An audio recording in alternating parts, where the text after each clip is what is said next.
Hi, I'm doing a quick unscheduled live video about shelf life testing. This morning, I recorded a webinar on shelf life testing, and I realized afterwards, I'm like, this is probably one of the more important topics that people need to hear about when they're planning a 510K in de novo. The reason why is if you don't get your shelf life testing plan correct, you're going to end up having to repeat all of it.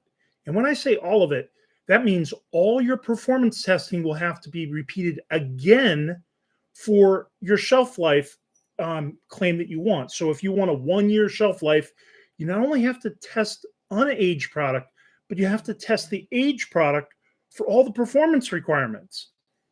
And so if you get that wrong, you're going to have to repeat it all again. That's really expensive because you have to redo all the performance tests. You have to create the samples. You have to age the samples.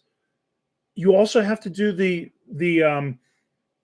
distribution testing. That's a lot of testing that has to be done again. And you're supposed to do it for each time point that you want to claim. So let's say you want to get your submission really fast and you don't want to wait a long time. So you get 6 months of data, you get your 510K clearance. Now we want to extend our shelf life. How do we do that? How long can we extend it? 1 year, 2 years, 3 years, 5 years? Maybe we're going to Japan and we want 10 years.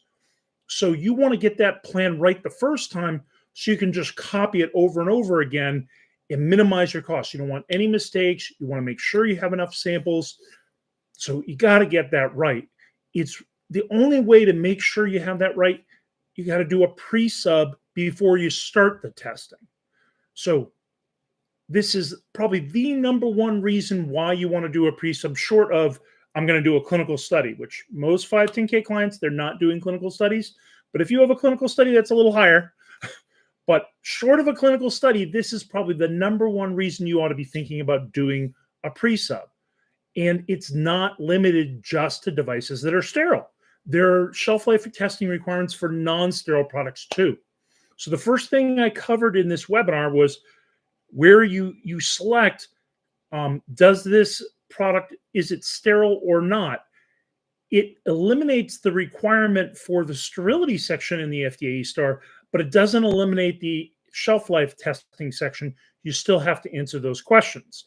Now, if you have software as a medical device, of course, there's no shelf life. Software doesn't age, but just about everything else does. And when you don't think your computer ages, well, there's a battery in there, there's capacitors in there, there are things that age. So you do need to do that. The testing's a lot less for those kinds of devices, but if you have a sterile product, it's packaged as sterile, that's going to have a lot of aging testing that you're going to have to do. So you got to get it right. So here's some of the things we covered in there. Not only did we cover the basic topic of you have to do this testing, and it's even required for non-sterile products, we also showed you where it has to be attached in the submission. So it says add attachment. And we showed people this is where you find out the guidance documents that are referenced by the FDA, and they're missing a couple. This is important. I'll cover them. So stay with me here. I'll show you which ones. So number one, we showed them this is where you find out what standards are referenced by the FDA. They actually say this is the standard you should use for aging. If you're using an international standard, that's not on their list. They have an ASTM standard. So you got to make sure you're using the right standard for your accelerated age testing. That's number one. Number two, you got to make sure you're using the right version of it. We covered the version in the training because they're in the middle of a transition period and you have until July of next year to use the old version. So if you're going to submit anytime after July of next year or you're cutting it close, make sure you're doing it to the most current version of that standard. And you got to look up which one it is. Another thing we had in there is if you had a question about the standard, not specific to your device, but just the standard in general, and you want a clarification, like we did testing to the European standard, the FDA references the US standard, we have a question because we're trying to write a comparison between the two and justify, okay, that might be part of your pre-sub, but you might have a very specific question about the standard you want to ask somebody. They actually give you the contact information in there for the FDA, and I show you what that is and how to ask that. The two guidance documents, one of them that a lot of people don't even know exists. There's actually a guidance out there about container and closure system integrity testing is the right way the FDA wants you to evaluate whether a product remains sterile over time. They don't want you to test the sterility of the product at year 1 or year 2 or year 3. They want you to test the sterility at the beginning at time 0, and then test the integrity of the packaging, the container closure system after the aging. So there's actually a guidance specific to that, and we cover that in the training. Another thing that we cover, we show you the guidance documents that they give you in the eSTAR, but there's nothing in there for shelf life. There is an actual shelf life guidance document. It's ancient, but it's still the only one we have from the FDA, and there's a lot of valuable stuff in there, but they don't have it referenced. So that was something we covered, and we actually, if you buy this webinar, it actually has the copies of the standard in, or copies of the guidance in there, so you don't even have to go hunt them down. We actually already provide it in there, but we show you some of the important things that you're going to need. Like, here's the table of contents, and go to this page, and you'll see some of the considerations you need to make when you're designing your stability study or your shelf life study. We show you how to fill in the FDA pre-STAR to select shelf life testing if you want to ask a question about that. We include a copy of the recommended question that the FDA gives you an example on how to ask questions on shelf life testing. So that's in there too. And then we have, these are recommended topics to consider for the pre-sub. So not just the one example the FDA gives you, but we have 7 different bullet points here on these are things you ought to think of. So I've got right on my page here 7 different topics that you might want to think about, all related to shelf life testing, that could be covered in a pre-sub. And you'll only get 10 questions. Maybe you don't want to ask all of those questions, but you might want to ask some of them.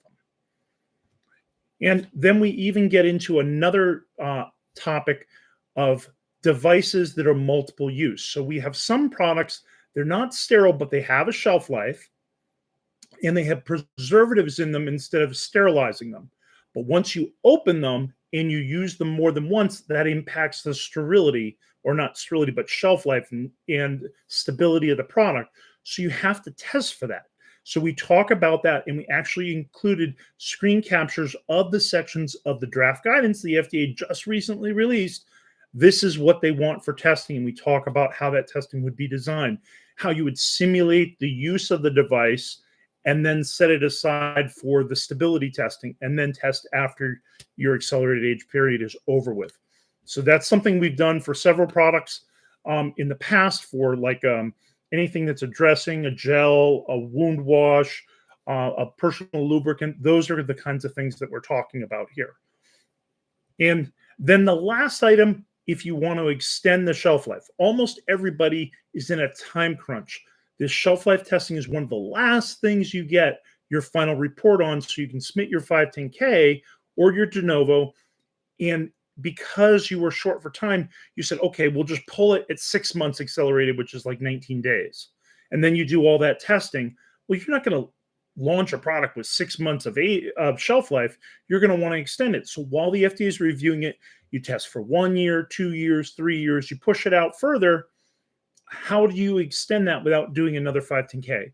And we talk about that as well. And we actually give you an example of somebody that actually puts the rationale it shows in their 510K. So we actually provide the reference to that and the K number.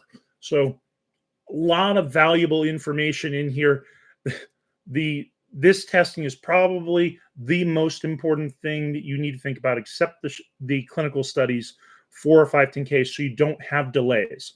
So take a look at it. There's a link down below.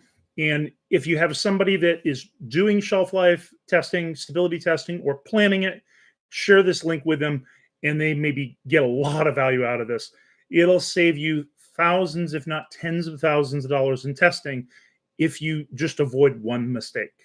So check it out, and please share it if it was helpful. Bye-bye.